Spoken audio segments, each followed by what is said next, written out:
Yeah, you started that off nicely. Well, yeah, that's not quite as dire as that, we hope, but here we are, late, but better late than never. Well, to be fair, we don't get a lot of money for doing this. No.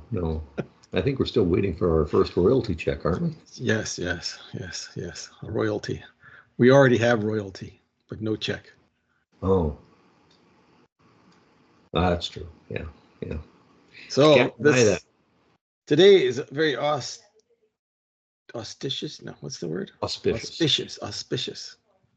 Auspicious day here in Canada, because our dear leader, crowned by the Liberal Party of Canada just 9 days ago, has called a snap election. So we're going to the polls on April 28th. Yes. And,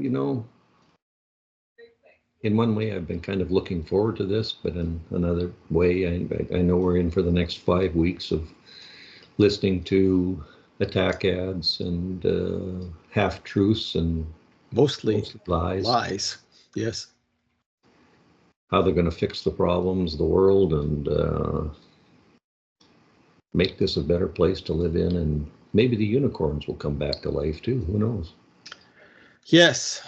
Well, as we were chatting before we hit the broadcast button, the team that is being assembled by Lord Carney to convince the great unwashed of Canada that he's the great savior is the same team that the idiot king left behind, minus 37. I forgot to tell you, there are 37 current Liberal MPs that aren't running anyway. So they're short by 37. So they'll be dropping all kinds of bodies into these various ridings that they haven't even had a nomination process for. I guess they'll do it much like where Carney's running. You kick somebody out and you put yourself in there because, to quote Carney, he's been a resident of that riding for years. Don't know how you do that while you live in England, but that's a whole other story. It's like a lot of things that go Canada-centric. We can have people that are born from Canadian parents who were born from Canadian parents who were born from Canadian parents that have an affinity to Canada, or people that like to say they're Canadian but are actually American citizens reaping the benefits of Hollywood or the like, and they can vote. So I can understand Mr. Carney understanding and stating that even though he'd been resident of New York, his mind was always in Nepean, and that's why he considers himself a resident of that particular riding. Okay. And I've got some land for you in Florida. Oh, really? Yeah, cheap. Real cheap. Good. Yeah. But no, it's going to be a very nasty race. I think so. We're full of all the evil that can, I think, be conjured up. Clearly, this channel is no friend of the Liberal Party, but we'll have to be as objective as possible when reporting the goings on here. I'd like to say at this point too, I don't think that we're a friend of the NDP or the friend of the Greens or a friend of the Conservative Party either, because well, that's right, because we've been pretty tough on all of them. Well, and the old adage of how do you know a politician is lying and his lips are moving? We're old enough to remember when in our work careers, the butt of all the jokes was lawyers. And even lawyers aren't looked down upon as much as people are downtrodden and down looking on politicians now. Yeah, it's true. Well, we're going to be looking at the next 38 days and try to focus on facts all the time as to how this is going to unfold with regard to the solutions, because the facts are irrefutable in many cases, especially those that pertain to rather binary issues such as the economy. You can't make up stuff, right?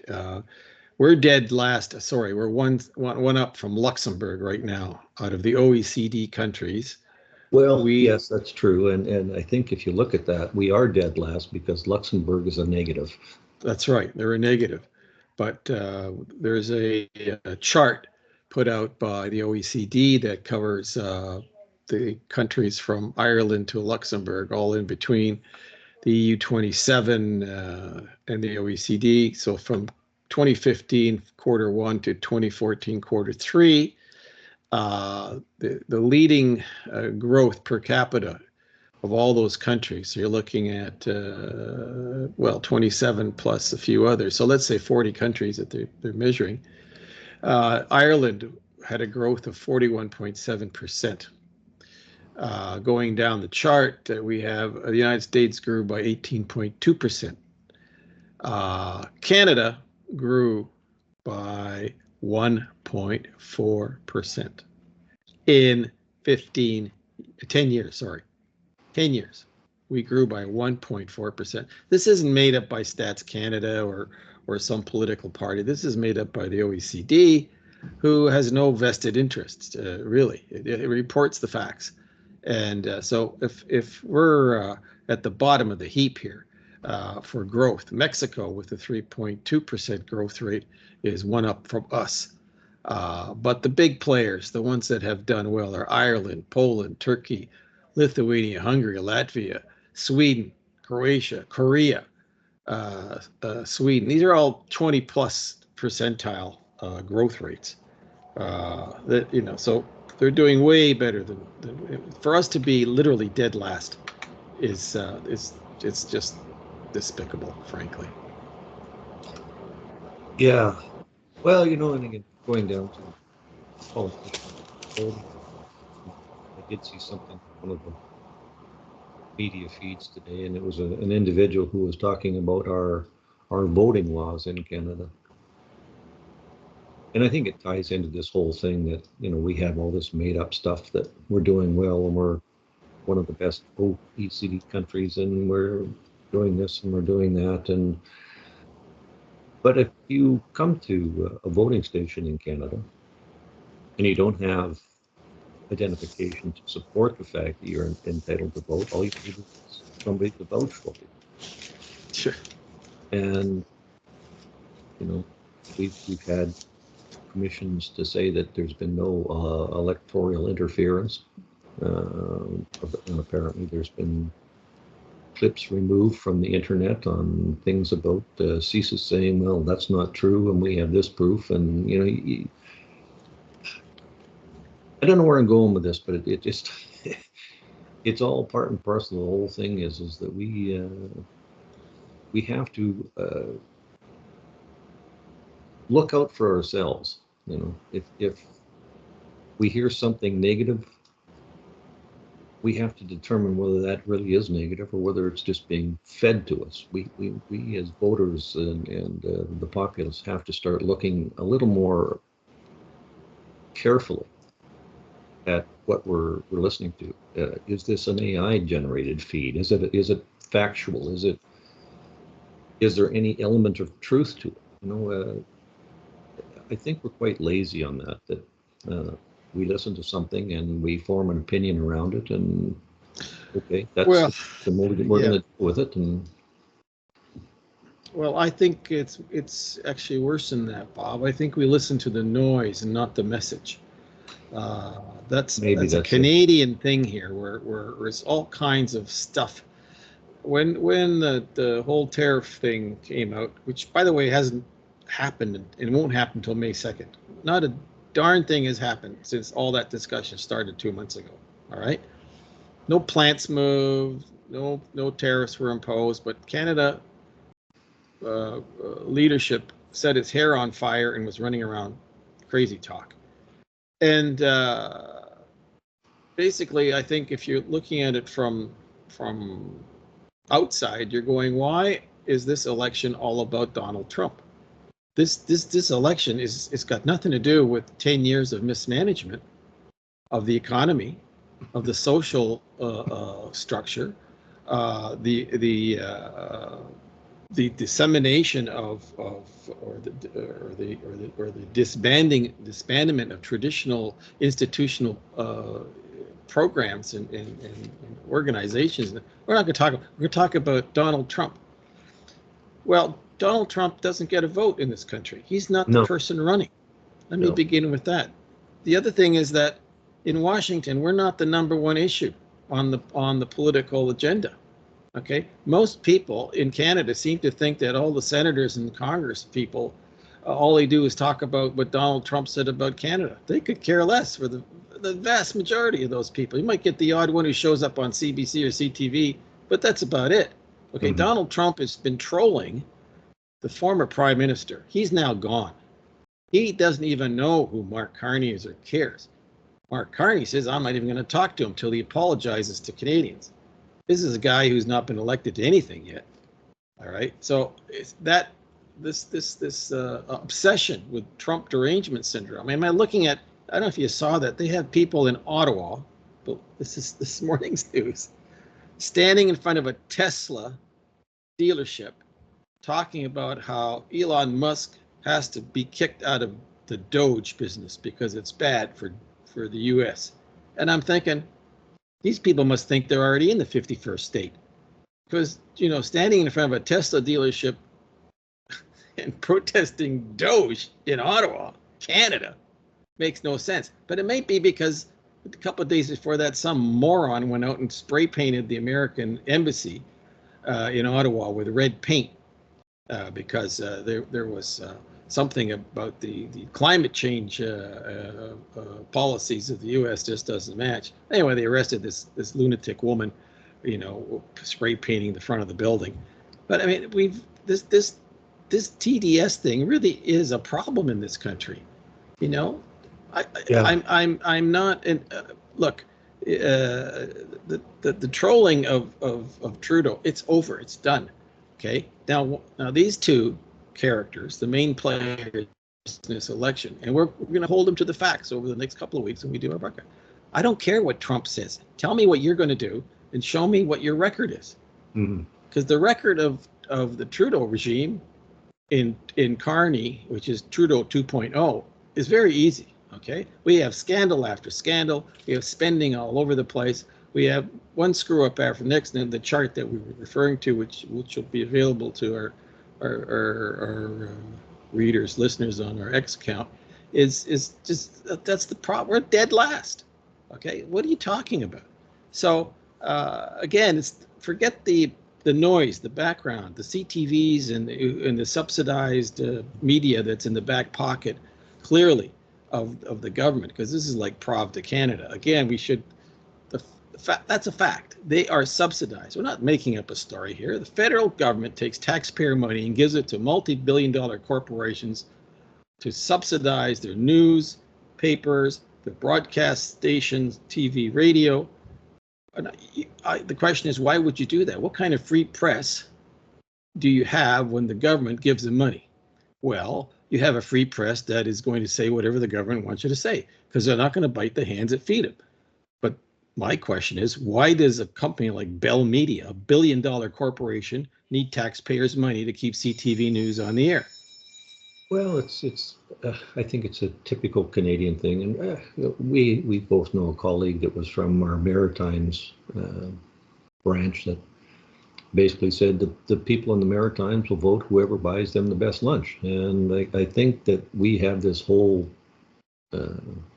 thought process in Canada that we're getting this money for nothing, forgetting that it's our money. But the press, I mean, if you were a business, wouldn't you want some of that free money too? Forgetting, of course, that you actually put that money in there to start with through your taxes or through your whatever it is.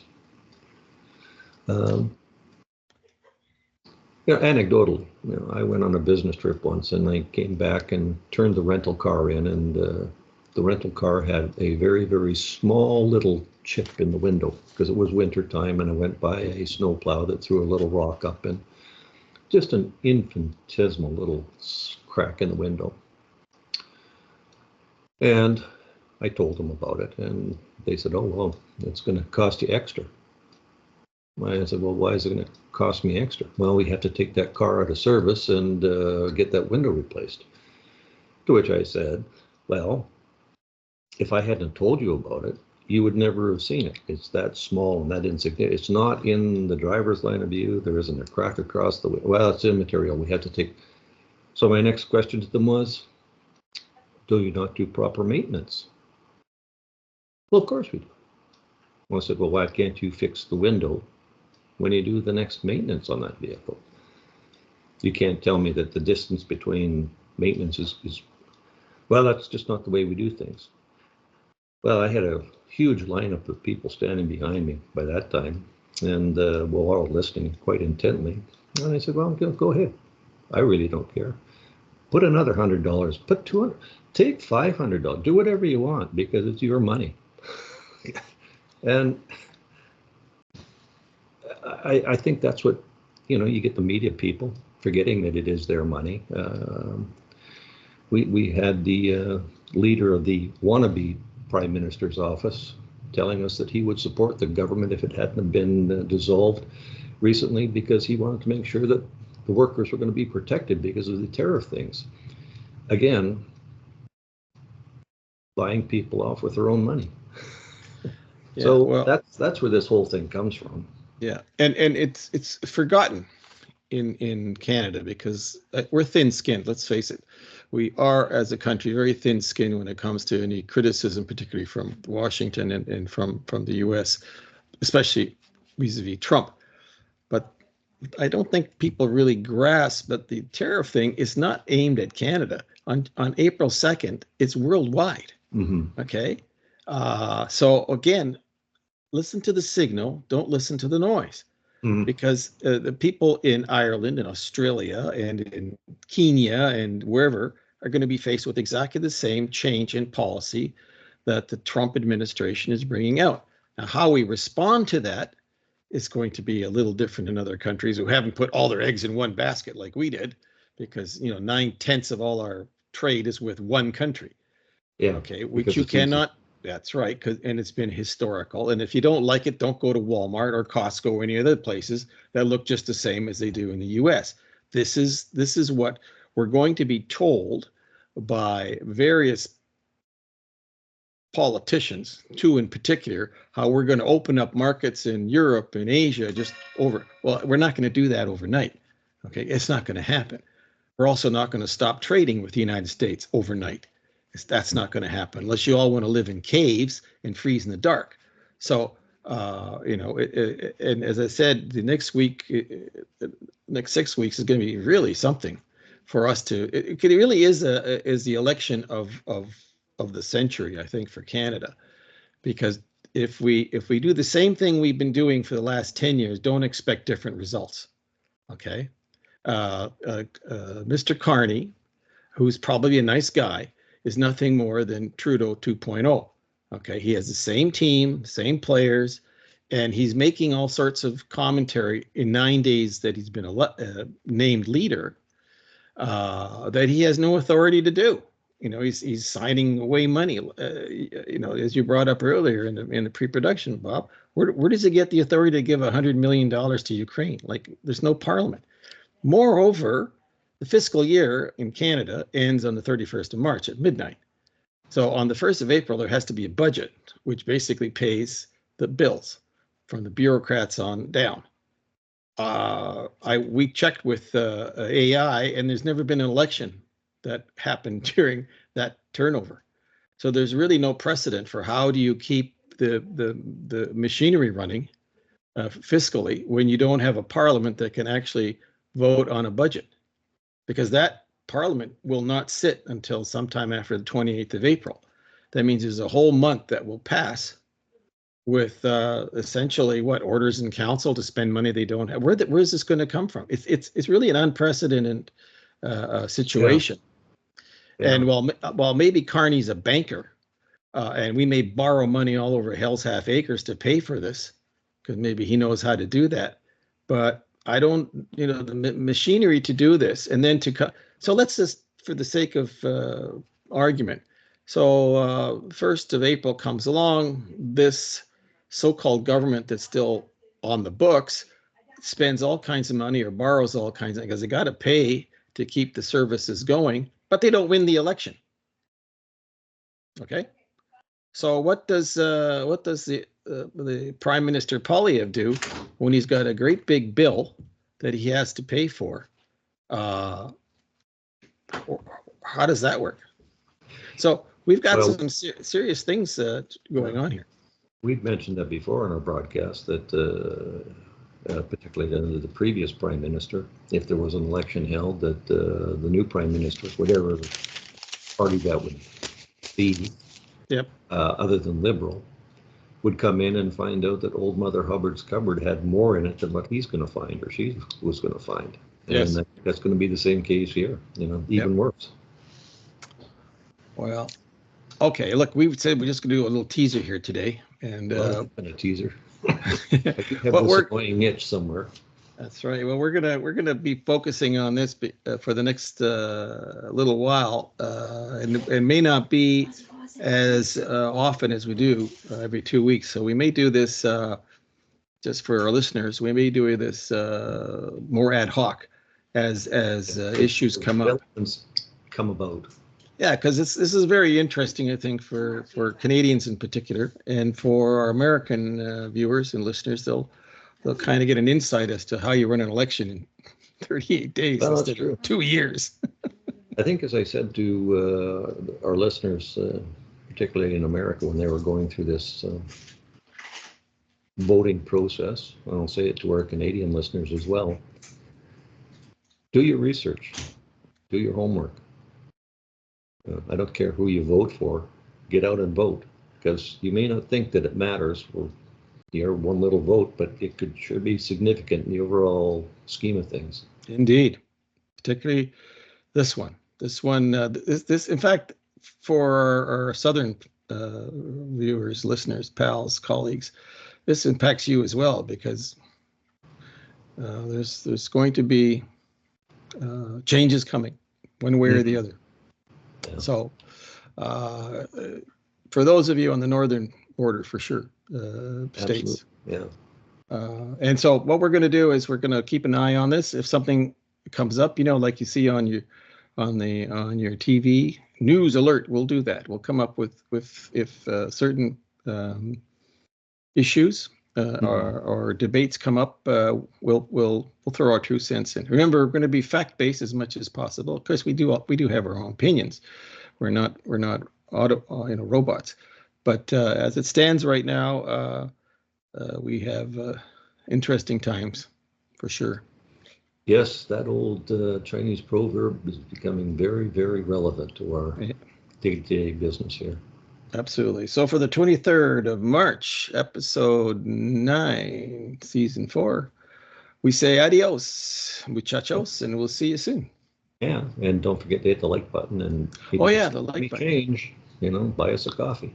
Yes, please. Okay. See you soon, Bob. You bet.